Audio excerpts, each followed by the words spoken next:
साथ इस time present time में हमारे सर हैं संजय सर, जो कि प्रेजेंट टाइम में ये CITS कर रहे हैं NSTI कोलकाता से।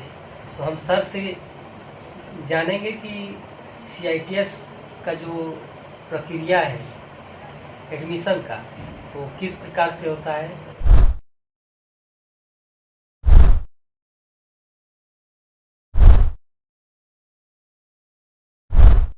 हाय everyone, welcome back to this my YouTube channel Sunil successful way. तो दोस्तों, आज के वीडियो में हम लोग डिस्कस करने वाले हैं CITS एडमिशन 2022 को लेकर के। आज की वीडियो में हम लोग ये हमारे साथ जुड़े हैं Sanjay sir. Sanjay sir hi. Good evening sir. Good evening sir. Sir हमारे साथ इस टाइम प्रेजेंट टाइम में हमारे सर हैं संजय सर, जो कि प्रेजेंट टाइम में ये CITS कर रहे हैं NSTI कोलकाता से। तो हम सर से जानेंगे कि CITS का जो प्रक्रिया है एडमिशन का वो किस प्रकार से होता है। तो सर से हमारा पहला क्वेश्चन है, सर बताइए जो एग्ज़ाम होते हैं वो किस तरह के होते हैं और इसमें जो एलिजिबिलिटी होती है कौन कौन से लोग फॉर्म को अप्लाई कर सकते हैं, सर ये बताइए। सबसे पहले आपके यूट्यूब चैनल को जो भी देखते हैं उसको धन्यवाद, जो आपके चैनल देखते हैं। तो मैं बताना चाहूँगा कि जो ये NSTI है, जो CITS कोर्स है, उसके लिए जो एलिजिबिलिटी चाहिए वो 10th प्लस और साथ में ITI या डिप्लोमा या BTech, जो टेक्निकल डिग्री है वो होना चाहिए। क्योंकि CITS का मतलब है क्राफ्ट इंस्ट्रक्टर ट्रेनिंग। आप एक टीचर का ट्रेनिंग लेने आए हैं जी जी। तो उसके लिए ऑलरेडी आपका जो 10th एक बेसिक लेवल होता है, बच्चे 12th भी करते हैं। 12th होने के बाद जो ITI करते हैं, कोई डिप्लोमा करते हैं, कोई BTech करते हैं, तो ये तीनों में से कोई एक होना चाहिए। जी सर, मेरा सेकेंड क्वेश्चन ही है कि जैसे कि हम लोग मान लीजिए हमारी एलिजिबिलिटी है इस फॉर्म को अप्लाई करने की, लेकिन हमारे मन में ये होता है कि इस फॉर्म कब आता है कुछ पता नहीं चलता है। जैसे कि गांव से खास करके देहात के ये स्टूडेंट हमसे पूछते हैं कि इसका फॉर्म कब आता है, कौन सी साइट पे आता है। तो सर इसके बारे में क्या आपकी राय है? सर जहाँ तक इस फॉर्म के बारे में मैं जानता हूँ, ये एक निमी का वेबसाइट है। निमी वेबसाइट पे आप CITS करके जब खोलते हैं तो सारा जो भी इसके अंदर जो भी मैसेज आता है वो आपको, ये जो फॉर्म है जुलाई अगस्त के महीने में हर एक साल भरा जाता है। ये मतलब इसका सेशन 1 साल का होता है, 1 साल का एक कोर्स है। तो हर एक साल जुलाई और अगस्त के बीच में ये फॉर्म भरा जाता है। फॉर्म भरने के 1 महीने बाद इसका एग्ज़ाम होता है। एग्ज़ाम होने के बाद जब आपका रिजल्ट आ जाता है तो आप उसमें एडमिशन लेते हैं। तो ऐसे ही एक मतलब अगस्त टू जुलाई इसका सेशन चलता है। जी। तो सर हमारा सेकेंड क्वेश्चन ये है कि जैसे कि मैंने फॉर्म भर दिया, ठीक है, एग्ज़ाम का डेट भी आ गया, तो सर एग्ज़ाम जो होता है किस लेवल पे होता है, किस प्रकार से क्वेश्चन आते हैं हमारे सब्जेक्ट से रिलेटेड, तो आप इसके बारे में क्या कहना चाहेंगे? सर जैसे कि आप अभी पूछ रहे हैं कि ये इसमें सब्जेक्ट क्या होता है। जी जी। तो आप टेक्निकल से हैं तो नॉर्मली इसमें 100 क्वेश्चन पूछे जाते हैं।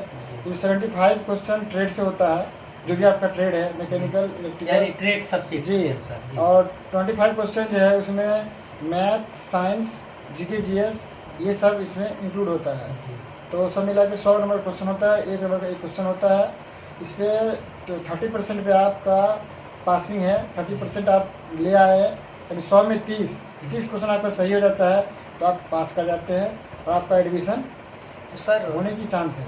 सर मेरा कहना है कि अगर मान लीजिए मैंने 30 क्वेश्चन को सॉल्व कर लिया, ठीक है जी जी। लेकिन अगर किसी कॉलेज को हम चूज करते हैं, उसका अगर रैंक हाई जाता है, उसके लिए क्या करना होगा?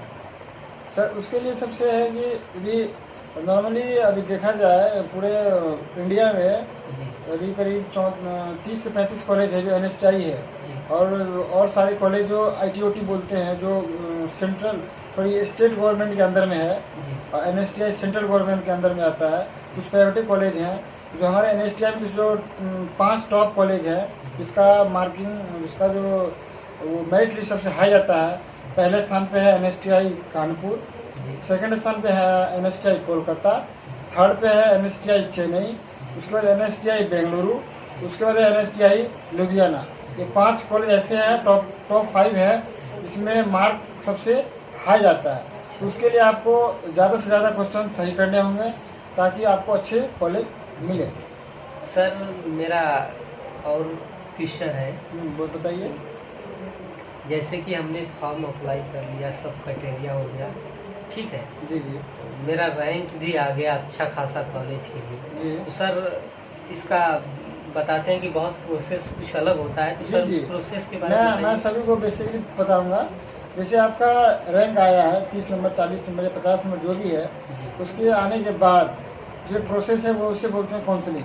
जी, काउंसलिंग होने टाइम में जो भी आप एलिजिबिलिटी आप दिए हैं, हम 10th किए हैं, ITI किए हैं, पॉलिटेक्निक किए हैं, डिप्लोमा किए हैं, तो उनका जो डॉक्यूमेंट्स है, जो भी ओरिजिनल डॉक्यूमेंट्स है, मार्कशीट, एडमिट कार्ड, मूल सर्टिफिकेट, ITI का हो, जो आपका है वो होना चाहिए। उसके साथ कास्ट सर्टिफिकेट होना चाहिए, कास्ट सर्टिफिकेट होना चाहिए। उसके बाद जो आजकल आप जानते हैं कि कोरोना का टाइम चल रहा है, पहले मांगा जाता था या नहीं, लेकिन अब जैसे जो मैं प्रेजेंट टाइम में कर रहा हूँ, तो मेडिकल का जो मेडिकल सर्टिफिकेट है बहुत ही नेसेसरी हो चुका है, तो भी आपका होना चाहिए।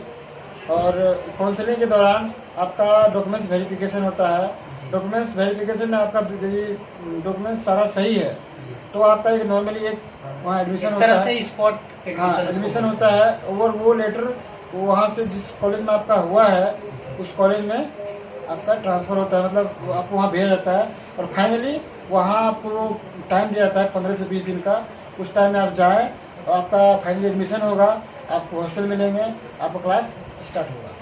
जी सर, जैसे कि हमने एडमिशन ले लिया, ठीक है, तो कुछ बच्चों के मन में ये डाउट रहता है कि वहाँ पे फीस कितनी लगती है, एडमिशन शुल्क कितना लगता है, हम उस चीज़ के लिए मतलब समर्थ हो पाएंगे कि नहीं हो पाएंगे, हॉस्टल लेके रहना पड़ता है, हॉस्टल मिलता है या फिर रूम किराए पे लेके पढ़ना पड़ता है, इस तरह की दिक्कतें आती हैं। तो सर उसके बारे में डिटेल से बताइए ताकि आने वाले जो CITS 2022 में स्टूडेंट हैं वो लोग कंफर्म हो जाए कि हमें किस चीज़ की व्यवस्था करनी चाहिए और हमें फॉर्म भरना चाहिए या नहीं चाहिए, हम उसके लिए एलिजिबल हैं कि नहीं, घर परिवार की स्थिति को देखते हुए। जी जी। उसके बारे में तो मैं बताना चाहूँगा, जैसे आपने फीस के बारे में बताइए, पूछा है कि फीस कितना लगता है। तो जब आप एडमिशन, जब आपका काउंसलिंग हो जाता है, जी, तो आपका काउंसलिंग हो जाता है, तो आप यदि कॉलेज के जब जिस कॉलेज में आपका हुआ है, जी, तो आप मिनी वेबसाइट पे हमेशा आपको अपडेट रहना पड़ेगा, क्योंकि सारा काम आजकल ऑनलाइन हो रहा है।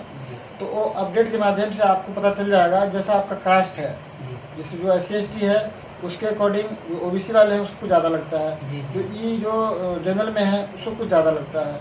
तो नॉर्मली 3000 से 3500 के बीच में ये एडमिशन, उसमें ही हॉस्टल का जो फ़ी है मंथली 100 रुपये मंथली करके लेता है। तो नॉर्मली 1 साल का कोर्स होता है, तो 1200-1300 रुपये लेता है हॉस्टल का, और एडमिशन सब मिला के 3000 से 3500 के बीच में आपका वो एक साल का एक खर्च साल आता है। जी।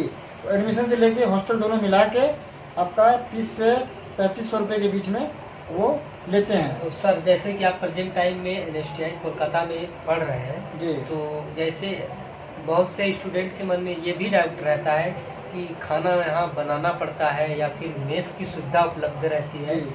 या फिर बाहर से खाना पड़ता है, उसके बारे में भी थोड़ा चर्चा करें। जैसे कि मैंने आपको बताया कि ये निमी का जो वेबसाइट है, जी, जी, उस पर यदि आप फॉर्म भरते हैं, आपका एग्ज़ाम हो जाता है, यदि आप अपडेट रहते हैं, जी, तो उस पर हॉस्टल के बारे में, मेस के बारे में, कॉलेज में क्या फैसिलिटी है, जी, तो सबका अलग अलग लिस्ट बना हुआ है। किसी कॉलेज में मेस है, किसी कॉलेज में हॉस्टल है, किसी में नहीं है, किसी में ATM की सुविधा है, कोई मतलब किसी में जो भी कॉलेज में सुविधाएं हैं जी, वो एक लिस्ट के माध्यम से आपको, मतलब जब आप सर्च करेंगे तो आपको मिल जाएगा। यहाँ तक मैं NST हावड़ा की बात करूँ तो यहाँ ATM भी है कॉलेज के गेट के सामने, मेन गेट के सामने। यहाँ मेस की भी सुविधा उपलब्ध है, यहाँ हॉस्टल भी है। यहाँ सारी सुविधाएं जो होनी चाहिए एक प्रॉपर रूप से वो यहाँ सुविधाएं हैं, और बच्चे बहुत अच्छी तरह से यहाँ तैयारी करते हैं। यहाँ का वेदर जो मौसम है वो बहुत ही अच्छा है। तो गर्मी के टाइम में कुछ ज़्यादा गर्मी रहती है, जैसे अभी बारिश का मौसम है तो अभी ठीक है। जी, जैसे कि मैं एक बात और कहना चाहता हूँ, जैसे बच्चों के लिए प्लेग्राउंड टहलने, खेलने, मतलब इस सब के बारे में भी बता जी दीजिए जी थोड़ा, यहाँ ताकि जो हमारे जो पुराने स्टूडेंट, जी नए जी स्टूडेंट आने वाले हैं जी जी इस कॉलेज के लिए, ताकि उन्हें कोई मतलब वो दिक्कत ना हो यहाँ पे आने के बाद। देखिए, जहाँ तक एनएसटी हावड़ा की बात आप पूछ रहे हैं, जी तो यहाँ क्रिकेट खेलने के लिए बहुत बड़ा प्लेग्राउंड है। जी यहाँ यहाँ का जो स्पेस है करीब करीब 1 किलोमीटर के अंदर में गोल राउंड टाइप का फैला हुआ है। जी इसमें बॉयज़ हॉस्टल में 7 से 8 हॉस्टल है, ब्लॉक वाइज। गर्ल हॉस्टल है, 2 गर्ल हॉस्टल है। और यहाँ मेस भी है, यहाँ जिम खाना है, यहाँ योग करने के लिए एक मतलब योगा वाला युवा जो एक हॉल है यो बनाया गया है। यहाँ का सारी सुविधाएं, यहाँ वाईफाई की सुविधा है, तो सारी सुविधाएं यहाँ उपलब्ध है। रही बात एनएसटी बेंगलुरु, वो भी साउथ में जितने भी एनएसटी है, एनएसटी बेंगलुरु, चेन्नई, हैदराबाद, मुंबई, ये सब मैंने मतलब जो भी हमारे फ्रेंड्स हैं वहाँ रहते हैं, तो उनसे हमने कुछ कांटेक्ट किया है, कुछ बातें पूछी है, ताकि मैं एनएसटीआई बेंगलुरु गया भी हूँ, एनएसटी मुंबई में गया हूँ, तो मैंने वहाँ की सुविधाएं भी देखी है। सभी जो भी गवर्नमेंट एनएसटीआई है, एनएसटीआई जो भी है उसमें सभी सुविधाएं उपलब्ध है। कुछ प्राइवेट है जिसमें हॉस्टल की दिक्कतें आती है, मेस की दिक्कतें आती हैं। तो जो भी एनएसटीआई है, सभी जो 5 टॉप है वो सभी सही हैं। तो आपसे बात करके बहुत अच्छा लगा। जी। तो जैसे कि हम लोगों ने सर से के माध्यम से सुना, ये हमारा वीडियो बनाने का मेन पर्पज़ ये है कि हमारे जो आने वाले 2022-23 में स्टूडेंट हैं वो उस चीज़ को जाने, ताकि वो आकर ये पछतावा ना हो कि हमें इस चीज़ की सुविधा नहीं है। ताकि अगर आप जानते रहेंगे, तो आप इस कॉलेज के बारे में जानते रहेंगे, तो आप यहाँ पे फॉर्म भर सकते हैं, यहाँ पे अपना कॉलेज चुन सकते हैं। यहाँ पे अच्छी सुविधाओं के साथ प्रैक्टिकल भी अच्छा होता है। तो अब सर बताइए क्या मैं कुछ बताना चाहता हूँ एनएसटीआई कोलकाता के बारे में।